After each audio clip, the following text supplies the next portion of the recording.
And the harbour crowd is calling, from the old port to the oval, we will follow one and all. We'll talk the wins and losses, every player, every spark.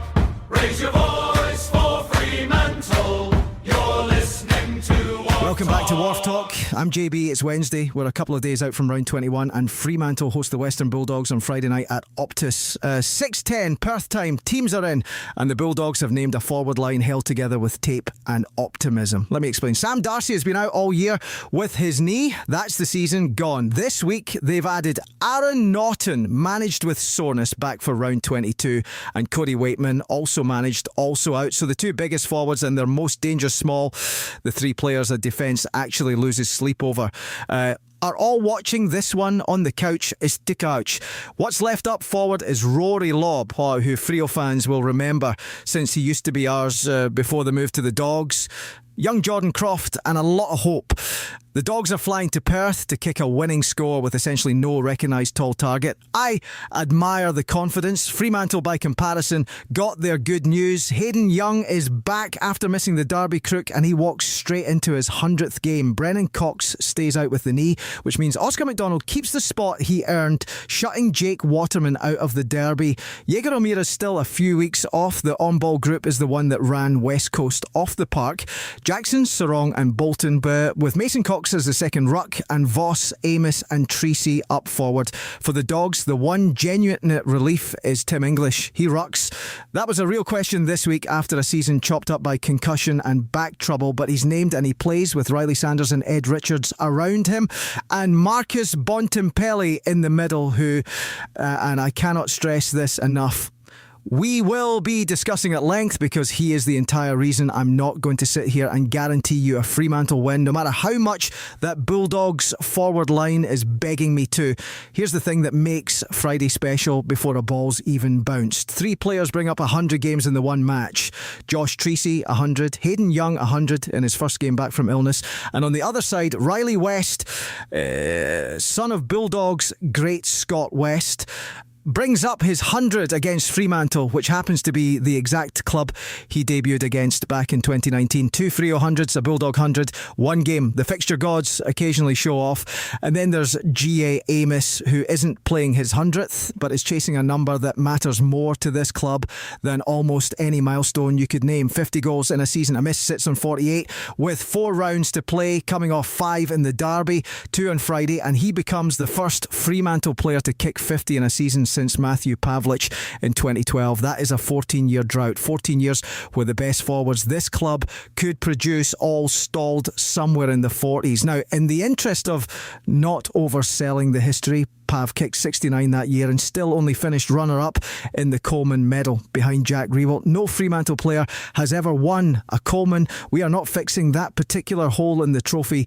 cabinet on Friday. But Amos cracking 50 is real, and here's the cruel joke for the Dogs. The drought looks most likely to break against the one defence in the competition that has just lost every tall it owns. Josh Treacy, incidentally, is on 45 himself and playing his 100th, so there's a live chance Fremantle gets 2 players to 50 in the same weeks, and in 2012 that idea would have gotten you laughed out of the pub. So how do the Dogs actually stop this? Short answer, they probably don't, but let's do the matchups. Treacy goes up against whoever the Bulldogs can find in the air, most likely Buku Camus, and Treacy's threat isn't only the contested mark, it's what happens when he doesn't mark it, crashing the pack and dropping it into the laps of Fremantle's smalls. With a miss standing next to him, you can't double team either one without freeing the other. That is not a fun defensive meeting to sit in. In the middle, Sarong on Bontempelli, and this one's not about who racks up more touches, it's about first hands on the ball at the stoppage. Bontempelli hurts you when he's already moving forward before your defence is set. Sarong's job is to make the contest ugly at the source. Brayshaw mops up outside. And the ruck, Jackson and Mason Cox against English. English at his best is all Australian. The question is whether his body is anywhere near his best after the season he's had, and Fremantle will happily find out for him. Hunting repeat stoppages until his conditioning gets a word in. Worth remembering, Cox actually out-tapped Jackson in the Derby, so the Dogs are facing 2 rucks, not 1.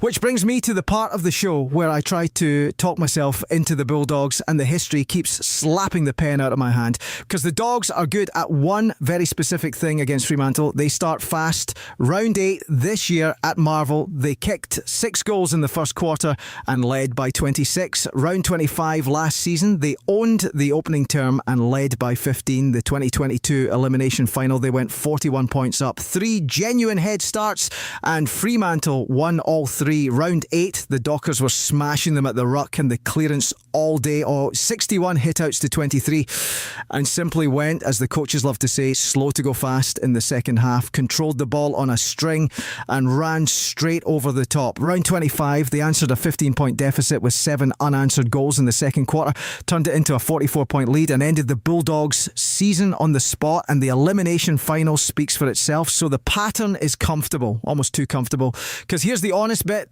The derby was Fremantle's 4th slow start in 5 games against West Coast. It cost them nothing because West Coast couldn't punish it.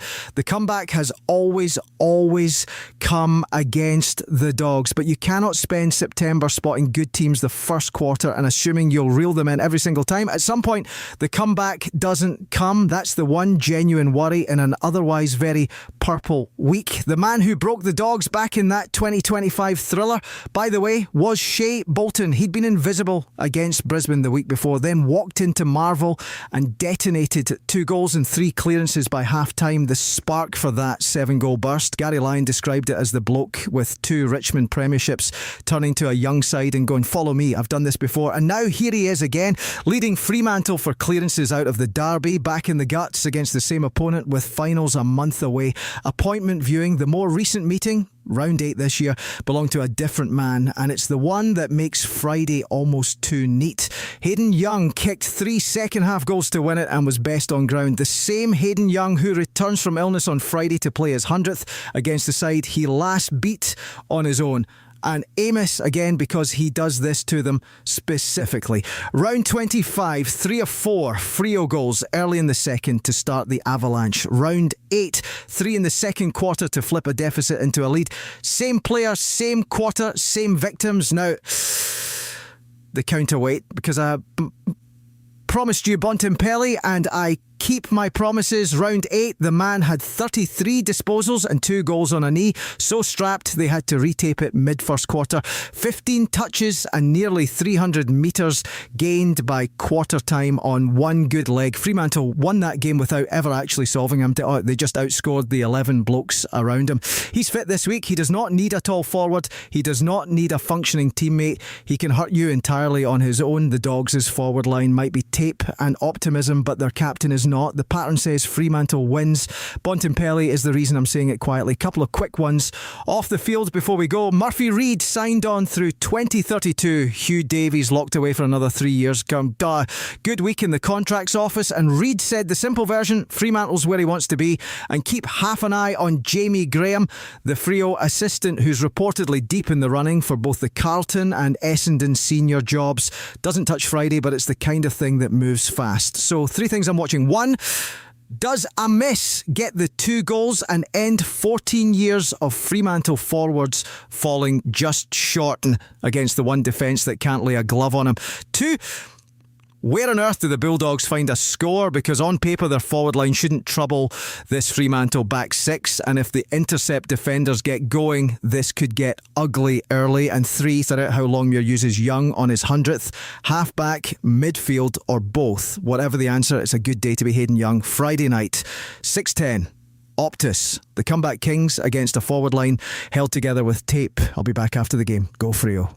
And the harbour crowd is calling, from the old port to the oval, we will fall.